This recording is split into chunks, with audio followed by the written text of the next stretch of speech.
जब पहाड़ी से गिरा मलबा तो हम सीट के नीचे घुस गए। घायल भाई बहन ने बताई आप बीती। बिलासपुर में हुए बस हादसे के बाद मलबे से सुरक्षित निकाले गए दो भाई बहन शौर्य और आरुषि को प्राथमिक उपचार के बाद एम्स बिलासपुर अस्पताल में भर्ती करवाया गया।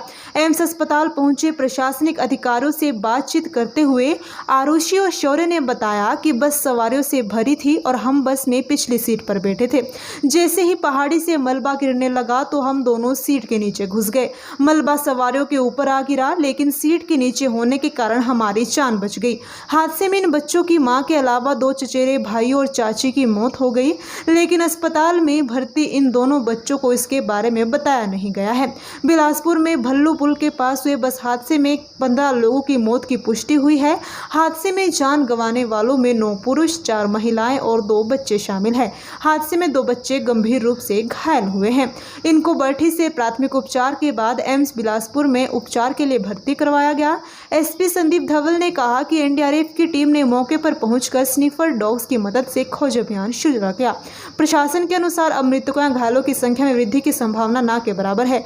जानकारी के अनुसार 32 सीटर बस में 18 यात्री सवार थे। हादसे के बाद प्रशासनिक टीमें राहत एवं बचाव में जुट गई। घुमारवी, शाहतलाई और सलापड़ से पुलिस, फायर ब्रिगेड और एनडीआरएफ की टीमों ने संयुक्त रूप से रेस्क्यू शुरू किया।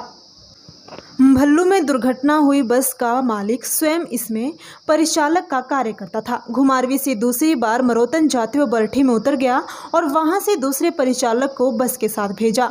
जब बस वापस बरठी पहुंचनी थी तो उसने फिर से बस में चढ़ना था। राजकुमार सामान्य दिनों में बस के साथ स्वयं ही परिचालक के रूप में रहता था और यात्रियों से किराया वसूलने से लेकर टिकट देने तक का सारा काम खुद करता था। कभी कभार ही किसी अन्य परिचालक को भेजता। मंगलवार को भी ऐसा ही हुआ। राजकुमार बरठी में किसी जरूरी काम के लिए उतरा और सोचा कि जब बस मरोतन से लौटेगी तो अब फिर बस में चढ़कर परिचालक का कार्य संभाल लेगा। बरठी से भल्लू की दूरी महज 4 किलोमीटर है। राजकुमार बस के लौटने का इंतजार कर रहा था, तभी अचानक उसे हादसे की सूचना मिली। सूचना मिलते वो मौके की ओर भागा। वहां पहुंचकर उसने देखा कि बस पूरी तरह मलबे में है और कई यात्रियों की जान जा चुकी है। मंगलवार को उसने सिर्फ कुछ देर के लिए बस छोड़ी थी। किस्मत को कुछ और ही मंजूर था।